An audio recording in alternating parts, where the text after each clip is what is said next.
कतीरा जिसको कहते हैं, गोंद जिसका दरदरा आप एक कटोरे पानी में थोड़ा सा उसका गोंद दरदरा करके आप डाल दो, रात भर दही की तरह फूल जाएगा। गम कतीरा जिसको कहते हैं, मिठाई बना करके खाते थे महुए की, वो कहाँ गया?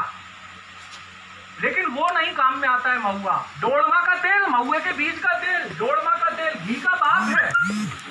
40-50 रुपए किलो पड़ता है।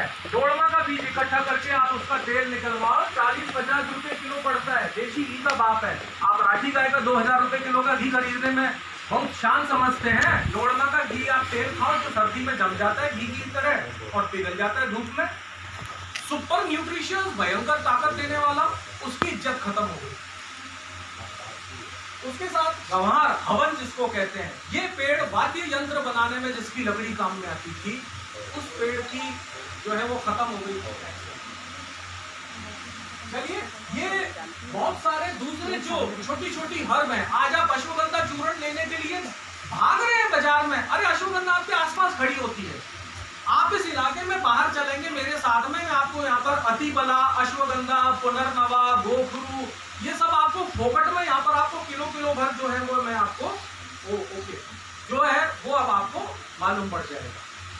तो ये वो औषधीय पौधे हैं जो आपके आसपास होते हैं।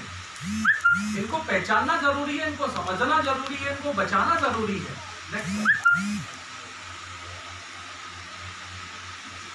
थोड़ा जल्दी करता हूं। तो अश्वगंधा है, मालकांगनी है, अनंतमूल है, गुड़मार है, कलिहारी है, मकोए है, पुनर्नवा है, गोखरू है। ये वो प्रजातियां हैं जो आपके आसपास अभी प्रचुर मात्रा में उगती हैं, लेकिन ये पहचान में नहीं आती, तो हम इनका महत्व भी नहीं जानते, इनको बीज समझ के हटा देते हैं। उसी तरह से गिलोय, बरोड़फली, देवगंध, अतिबला, ये कंघी भी कहते हैं जिसको, अडूसी, बिरगुंडी। Next slide. भूमि आंवला है, सर्पगंधा है, टामट जिसको कहते हैं, हरसिंगार, टामट, सीता माता में जंगल में पूरा जंगल का जंगल है टामट का। काली मूसली, शिरमू, वज्रदंती, शतावर। बच्चे के जन्म के बाद में जिनमें माताओं में किसी कारण से यदि दुग्ध उत्पादन नहीं होता है, शतावर की जड़ का पाउडर दिया जाता है। 1 चम्मच सुबह, 1 चम्मच शाम को पानी में मिला करके गंगा जमुना बहा देते हैं। सबसे बेस्ट दवाई है दुग्ध उत्पादन के लिए। उसी तरह इन सारी जंगली प्रजातियों का जो है वो भोजन में और पोषण में क्या उपयोगी आप जानते हैं। ये फोटो सिर्फ आपको एक आइडिया देने के लिए है, लेकिन ये सारी चीज जो है ट्रेडिशनल फूड, ट्रेडिशनल रेसिपी, जैसे सहजन है उसकी हमारे पास 185 से तरह ज्यादा रेसिपीज है हमारे लोगों के पास, व्यंजन बनाने की विधियां और भी है। Next slide. ये जो आप देख सकते हैं ये सहजन, सदरवा, ड्रम स्टिक, इसके पत्ते से चीला, मठरी, पूड़ी, पराठा, दाल में, सब्जी में, किसी में भी इसकी पत्तियों को कूट करके उबाल करके मोरिंगा टी हर तरह से काम में आने वाला है। बेलपत्र और ये अमलतास, अमलतास डायबिटीज वालों के लिए अमलतास की फली के गूदे से मिठाई बनाई जाती है। जम करके खाए, महुए के फूल का लड्डू जम करके खाए डायबिटीज वाला, कुछ नहीं होगा। नेक्स्ट। अब जो पशु संसाधन है वो राजस्थान में जो पशु संसाधन है टोटल अगर आप वो देखें तो राजस्थान पशुधन के मामले में देश में जो है वो दूसरे नंबर पर आता है। बकरी के मामले में, ऊंट के मामले में, गधा, इन 3 प्रजातियों की सबसे ज्यादा संख्या राजस्थान में है देश में। उसके बाद भैंस, दूसरे नंबर पर भैंस की संख्या है राजस्थान में पशुधन में। घोड़े, कच्छर, इनकी तीसरे नंबर पर राजस्थान आता है। भेड़ पालन में राजस्थान में भेड़ों की संख्या देश में चौथे नंबर पर है। गाय बैल की संख्या 6ठे नंबर पर है। और 51% से ज्यादा ये जो पशुधन है वो राजस्थान के शुष्क क्षेत्र में पाया जाता है, क्योंकि वहां फसल जंगल कम है, तो मेन आजीविका पशुधन है। तो आधे से ज्यादा पशुधन जो है वो शुष्क क्षेत्र, जो ड्राई एरिया है राजस्थान के, वहां पर ज्यादा पाया जाता है। Next slide. जो मछली संसाधन है मैंने उसका एक नोट भी बना करके दिया है हिंदी अंग्रेजी में 4-5 पेज का, उससे आपको राजस्थान में इनकी पूरी स्थिति मिलेगी। लेकिन राजस्थान में 31 जिले में मछली पालन, मछली पकड़ी जाती है, ठेका उठता है।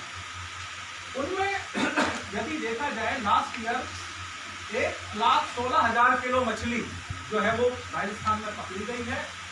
15,500 से लगभग जलाशय हैं जिनमें मछली पालन होता है। 1 हेक्टेयर एरिया से औसतन 203 किलोग्राम मछली उत्पादन होती है।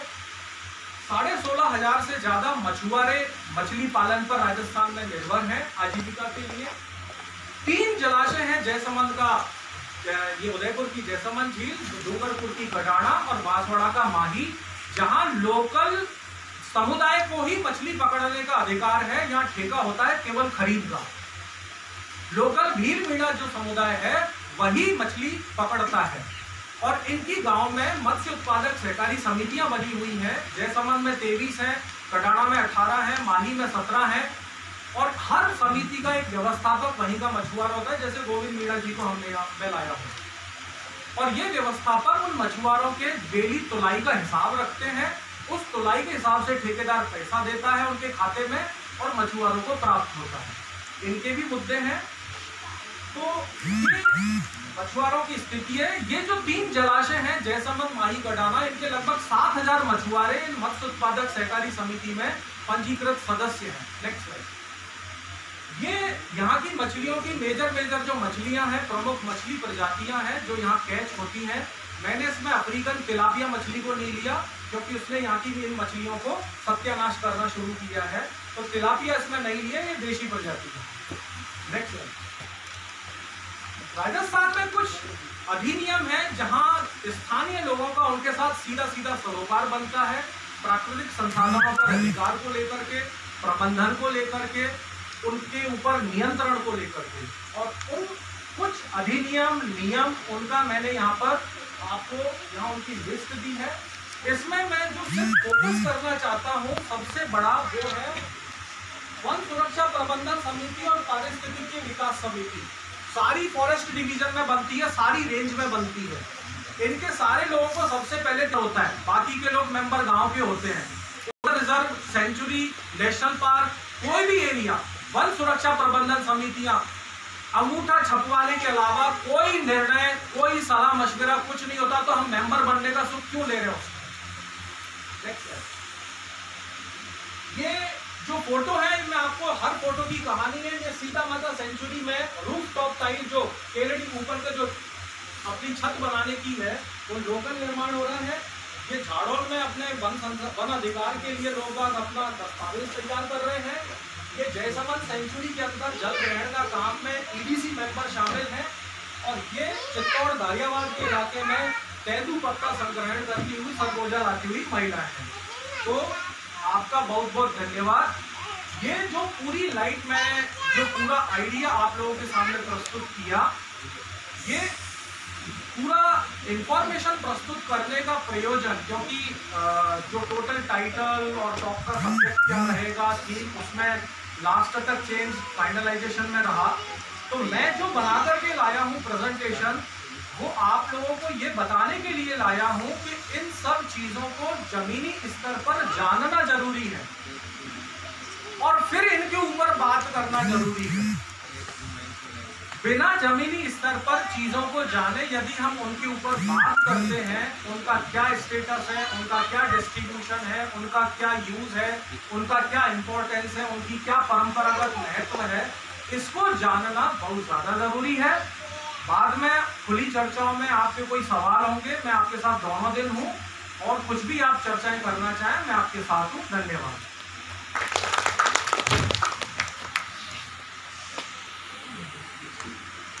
काफ़ी अच्छे तरीके से उन्होंने बताया कि हाँ अभी राजस्थान की स्थिति क्या है, राजस्थान में वनों की स्थिति क्या है, पशुओं की स्थिति क्या है और क्या क्या ज़रूरी चीज़ें हैं जो हमें ध्यान में रखनी चाहिए।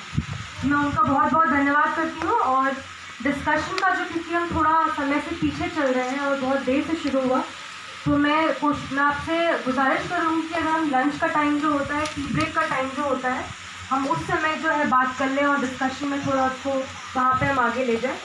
और इसी से मैं अभी शीना जी को बुलाना चाहूँगी। शीना जी जो है वो अगले सत्र के बारे में बताएंगी और उसको मॉडरेट करेंगी। शीना जी, और अभी हम ये जो है माइनिंग के ऊपर अभी हम बात करेंगे। धन्यवाद। राजस्थान की जैव विविधता और फॉरेस्ट कवर के बारे में इतनी सारी जानकारी साझा की। मेरा नाम शीना है। सबसे पहले तो जिंदाबाद साथियों। इस अगले भाग के लिए मैं सूत्रधार हूँ और हमारे वक्ता श्री कैलाश मीना जी हैं, जो आवाज़ आ रही है, जो NAPM राजस्थान के समन्वयक हैं, और मन्नाराम डांगी जी जो पेशे से वकील हैं और प्रकृति मानव केंद्रित संगठन का हिस्सा है, और वो भी उदयपुर में ही काम करते हैं। हमारा जो टॉपिक रहेगा वो अवैध खनन के बारे में रहेगा। तो मैं रिक्वेस्ट करूँगी पहले कैलाश मीना जी से कि वो आके जानकारी साझा करें। सम्मानित मंच पे मन्नाराम जी, दुबे जी, तमाम आयोजकगण, इसमें आए हुए साथियों, सभी को मेरा जिंदाबाद। मैं अपना परिचय दूँ। मेरा कोई अकादमिक मेरे पास योग्यता नहीं है। मैं अरावली के छोटे से गाँव में पैदा हुआ, आदिवासी पृष्ठभूमि से। पशुपालन और खेती आधारित आजीविका थी, और उस आजीविका बचाने में जो पिछले 27 साल से संघर्ष हुआ, वही अनुभव, वही मैं आपसे साझा करता हूँ। वही मेरी पढ़ाई है, वही मेरा अनुभव है। इसके अलावा मेरे पास कोई अकादमिक अनुभव नहीं। अवैध खनन की बात चल रही है तो मैं बात शुरू करूँगा हमारे पास क्या क्या चीज़ें मौजूद हैं। जिस इलाके में अवैध खनन हो रहा है, अरावली विश्व की सबसे प्राचीनतम पर्वत श्रृंखला है। मेरे पूर्व वक्ता दुबे जी ने बताया, हम साधारण शब्दों में इसे जीवन रेखा कहते हैं। गांव के बुजुर्ग हमारे करीब जो पहाड़ हैं उनको दाता कह के पुकारते हैं कि ये पहाड़ हमारे जीवन, पशुपालन के माध्यम से हमारा जीवन चला। हमारे पास इस देश का संविधान है। इस संविधान में दिया हुआ तमाम तरह के नियम कानून कायदे हैं। हमारे पास सैटेलाइट है, हमारे पास ग्रीन ट्रिब्यूनल है। इन सब के बाद ये अवैध खनन क्यों हो रहा है? इतना बड़ा हमला है फॉरेस्ट का, माइनिंग विभाग का, और इस अवैध खनन से हम नियम कानून कायदों के बाद माइनिंग के लिए नियम है, माइनिंग प्लान होता है कि आपको खनन करने के लिए जो भी वाटर बॉडी है उससे इतनी दूरी होनी चाहिए। आपके शैक्षणिक संस्थान, सार्वजनिक स्थल, आम रास्ते, जोहर, तालाब, उनसे आपको खनन पट्टा इतनी दूरी पे दिया जाएगा। लेकिन स्थिति क्या है? राजस्थान में ग्राउंड वाटर बोर्ड की रिपोर्ट है कि कुछ पिछले 2 साल पहले की रिपोर्ट है कि राजस्थान में 32 ब्लॉक में केवल पीने लायक पानी है।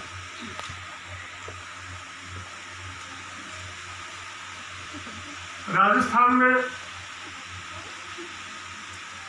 पानी में फ्लोराइड के जो वैज्ञानिक अनुसंधान हुए उनमें सब में कि अवैध खनन, जो ब्लास्टिंग से धरती की जो सैल हिलती है उससे पानी की गुणवत्ता खत्म हो रही है। दिल्ली में जहाँ देश के शासन चलाने वाले होते हैं, वहाँ के अनुसार पीने के पानी में पानी का TDS करीब 150 के लगभग होना चाहिए। जिस इलाके में मैं रह रहा हूँ वहाँ पानी का TDS 53 है। भिवाड़ी में आपके सैटेलाइट से आते हैं कि अलवर जिले की कई पहाड़ियों का अस्तित्व ही खत्म हो गया। और वो अवैध तरीके से अस्तित्व खत्म हो गया। वहाँ क्या दिया हमने? उस धरती के नीचे जो पानी है, पानी का रंग लाल है, पानी पी नहीं सकते। आपकी तरक्की कहाँ लेगी?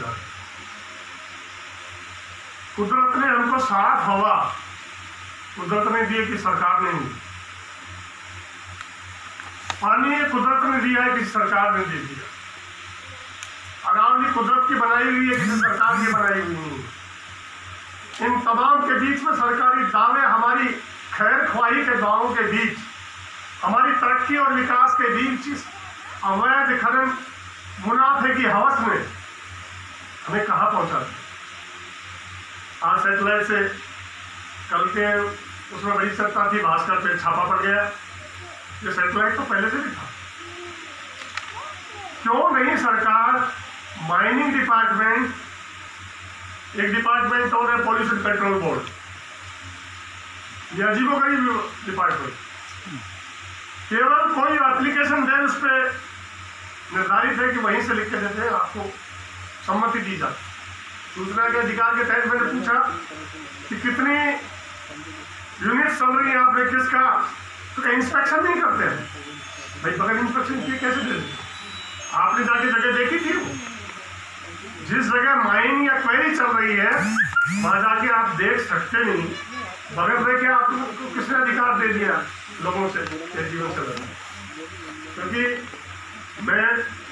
एचआरएल के साथ ही इसमें, क्योंकि मैंने कहा शुरू में कहा कि मैं तकनीकी रूप से बहुत हम लोग कमजोर हैं, लड़ाई हम लड़ रहे हैं। मैंने खुद में 2005 में एक फाइल की थी 988/988/5 और मैं इलीगल माइनिंग का मैं M% राजस्थान हाईकोर्ट में हाजिर हुआ। चप्पल घसते घसते 16 फरवरी को 2010 में पक्षी फैसला हुआ और उस फैसले की मैंने 101 कॉपी पहली वहाँ के बड़े आला अफसर आए, वहाँ गाँव की महिलाएं वहाँ पर बैठी थी, तो माइनिंग अफसर ने कहा इस हिसाब से तो माइनिंग नहीं हो सकती। भाई कानून में नहीं हो सकती, तो हमने कहा लिख के दे दो, व्यवहारिक कर लिख कर कैसे? आप लक्ष्य के दम पे, ताकत के दम पे, सत्ता के दम पे, हमारी खैर ख्वाही का दम भरते हुए उनके जीवन से खिलवाड़ कर रहे हो, उनके नीचे की धरती के प्रति हुई संपदा है उनको नष्ट कर रहे हो। आप पूरी दुनिया में ढिंडोरा पीटते हो कि विश्व की सबसे प्राचीन पर्वत श्रृंखला अरावली है, आप उसको तबाह करने में तुले हुए। आप स्टेट हाईवे जिन पर रोड टोल वसूल किया जाता है उस पर 6 गुना ज़्यादा ट्रेलर चलते हैं, 6 गुना ज़्यादा बदल के कहीं साबुत चलने लायक नहीं है, फिर भी उनसे चलने वालों से आप वसूलते हो। हर महीने हर दिन कितने लोगों को उसमें दबा के रौंद देते हो, कितने परिवारों को चिराग बुझा देते हो, पूरे के पूरे परिवार तबाह हो जाते हैं। जिस पानी का उनका हक था वो खदान आपने इतनी गहरी खोद दी कि वाटर लेवल से नीचे नहीं खोद सकते, लेकिन गाँव के हैंडपंप, ट्यूबवेल, कुएं, उनका जल स्तर क्या है? आप उससे 6 गुना नीचे 500 मीटर खदान खोद दी ताकि सारा पानी उसमें चला जाए। अजीबोगरीब स्थिति है ये महीने।